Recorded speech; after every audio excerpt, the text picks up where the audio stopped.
இல்ல இப்ப என்னன்னா, இப்போ நெறைய பேர் என்ன கேட்கறாங்கன்னா, சோசியல் மீடியால Twitterல, Facebookலலாம் பார்த்தீங்கன்னா, நீங்க தான் எலக்ஷன் கமிஷன் மேல நம்பிக்கை இல்லன்னு சொல்றீங்களே. அப்புறம் ஏன் எலக்ஷன்ல ம். பங்கெடுக்கிறீங்க? ஏன் நீங்க அதிகார ம். யாத்திரைக்கு ம். போறீங்கன்ற ஒரு அடிப்படையான கேள்வி கேட்கிறேன். நெறைய பேர் கேட்கறாங்க இந்த கேள்விய. அதுக்கு நான் ம். வெளிப்படையா பதில் சொல்றேன். தலைவர் ராகுல் காந்தி அதிகார யாத்திரா, அதாவது அதிகாரத்தை நோக்கின பேரணியில செல்வதற்கு எதற்குன்னா, எலக்ஷன் கமிஷன் அவர்களே, நாங்க உங்கள கவனிச்சுக்கிட்டு இருக்கிறோம். நாங்க பிரச்சாரத்துல நேர்மையா ஈடுபடுறோம். பாருங்க எங்க கூட எவ்வளவு மக்கள் இருக்கிறாங்கன்ற ஒரு உங்களை உங்களை வந்து ஒரு ஒரு தகவலை அவங்களுக்கு அவர் செலுத்துறாரு, அனுப்புகிறார். ஒரு ஒரு கம்யூனிகேஷன் உங்களுக்கு குடுக்குறாரு. சோ அதிகார யாத்திரா என்பது இட்ஸ் எ கம்யூனிகேஷன். அதன் மூலமாக உங்களுக்கு சொல்ல விரும்புற செய்தி என்ன? தகவல் என்ன? நாங்க வெளிப்பட தான் இருக்கிறோம். நீங்க இந்த முறை பீகார்ல ஏமாற்ற முடியாது. நாங்க நாங்க மிகவும் தெளிவாக இன்னும் சொல்லப்போனா முதிர்ச்சியோட இந்த தேர்தல் அணுக நாங்க ரெடியா இருக்கோம்ன்ற ஒரு கருத்து ஒரு மெசேஜ் அனுப்புறாரு. அதனால நாங்க முழுமையா தேர்தல் அமைப்பு மேல நம்பிக்கைலாம் இழக்கல. நாங்க தேர்தல் அமைப்பு மேல நம்பிக்கை முழுமையா இழந்திருந்தா, பீகார்ல காங்கிரஸ் போட்டிட்டு இருக்காது. ஆர்ஜேடி போட்டிட்டு இருக்காது. எங்களுக்கு இன்றும் நம்பிக்கை உண்டு. அந்த நம்பிக்கைய சிதைச்சிராதீங்கன்னு தான் நாங்க சொல்றோம். அப்போ அத ஓகே. சிதைக்காமல் இருப்பதற்கு ஒரு ஒரு மெசேஜ நாங்க குடுத்துக்கிட்டே இருக்கிறோம் டெய்லியும். எலக்ஷன் கமிஷன் நாங்க ஜாக்கிரதையா இருங்க. நாங்க உங்கள கவனிச்சுட்டு தான் இருக்கிறோம்.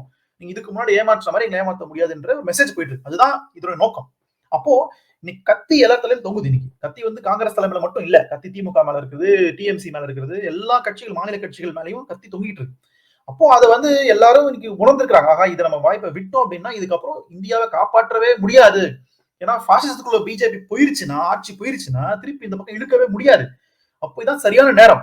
இந்த சரியான நேரத்துல நம்ம திருப்பி பின் வாங்கி ஆகணும். அப்படிங்கும்போது டிஎம்சி ஆட்டோமேட்டிக் ஏன்னா டிஎம்சி நமக்கு தெரியும். முரண்டு புடிச்ச கட்சி. இந்தியா கூட்டணி உருவான ம். காலகட்டத்துல வருவேன், வரமாட்டேன், வருவேன், வரமாட்டேன் பேரம் பேசிக்கிட்டு முரண்டு புடிச்ச கட்சின்னு சிலிண்டரா இருக்கு சார் இன்னைக்கு. அப்போ இதுல இருந்து என்ன ம். புரியுது உங்களுக்கு? அப்போ ராகுல் காந்தி முன்வைக்கின்ற இந்த குற்றச்சாட்டு உண்மையாக இருக்கிறது. நாளைக்கு வெஸ்ட் பெங்கால்லயும் நடக்கலாம் என்கிற ஒரு பயத்துக்கு அவங்க போயிருக்கிறாங்க. அப்போ முன்கூட்டியே ம். நாங்க இந்த எலக்ஷன் கமிஷனுக்கு நாங்களும் ஜாக்கிரதையா இருக்கிறோம். நாங்களும் உஷாரா இருக்கோம் அப்படின்ற மாதிரியான ஒரு ஒரு ஒரு ஒற்றுமைக்குள்ள வராங்க. டிஎம்சியா இருக்கட்டும், ஆம் ஆத்மியா இருக்கட்டும், எல்லாரும் வராங்க. எல்லாம் புரியுது. அதான் தமிழ்நாடு முதலமைச்சர் அழகா சொன்னார். தமிழ்நாடு முதலமைச்சர் ரொம்ப தெளிவா சொன்னார். தலைவர் ராகுல் காந்தி இந்தியாவினுடைய வழக்கறிஞராக இருக்கிறார். அந்த வார்த்தை ரொம்ப ஒரு அழகான ஒரு வார்த்தை. இந்தியாவினுடைய வழக்கறிஞராக இருக்கிறார். யாருக்காக வாதாடுகிறார்? அப்படின்னா இந்திய ஜனநாயகத்துக்காக வாதாடுகிறார். அப்போ அது வந்து நீங்க ஒரு பெரிய ஒரு யோசிக்க வேண்டிய ஒரு வார்த்தை. இந்தியாவின் ஓகே. ஜனநாயகத்துக்கு வழக்கறிஞராக தலைவர் ராகுல் காந்தி செயல்படுகிறார். எந்த அரசியல் காரணங்களும் இதுக்கு இல்ல. அப்படின்னா இங்க இருக்கிற ஜனநாயகத்தை பாதுகாக்கணும். எலக்ஷன் கமிஷனுடைய நிலைத்தன்மையை பாதுகாக்கணும்ன்ற அந்த ஒரு எண்ணம் இருக்குல்ல. அததான் அவர் பேசியிருக்காரு. அப்படிதான் நான் பார்க்கிறேன்.